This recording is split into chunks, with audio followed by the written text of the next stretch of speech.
Welcome back to the channel. Today we are going to be doing an intercooler hose swap on the top mount. I'm going from factory to aftermarket with the silicone hoses so they're a little stronger. Go ahead and pull your intercooler off the car. If you do not have, I'll throw that video up in the corner.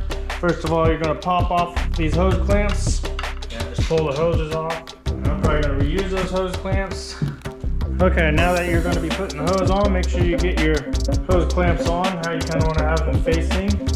I'm probably just going to do something like that. Go ahead and flip it on. I might need to take this one off.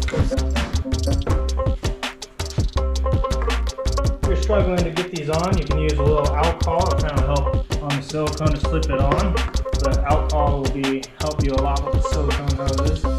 And make sure you tighten up all these clamps. Also, when you get this on, make sure when you're looking at the intercooler like this that the Y pipe is facing towards the left side or your passenger side of the vehicle, just so it'll mount up to the turbo, because if not, you're going to have it backwards. Also, you're going to want to switch out for your blow-off valve hose as well. Sometimes these hoses are pretty long, so you go ahead and mark it out. Make sure you have a little extra, so you mark it with your hose clamp, and you just go ahead and hose clamp, make your cut. Now you're good to install, and that's what it looks like when it's all finished up. And that's how you install intercooler hoses. Thanks again for watching, and we'll catch you in the next video. Till next time.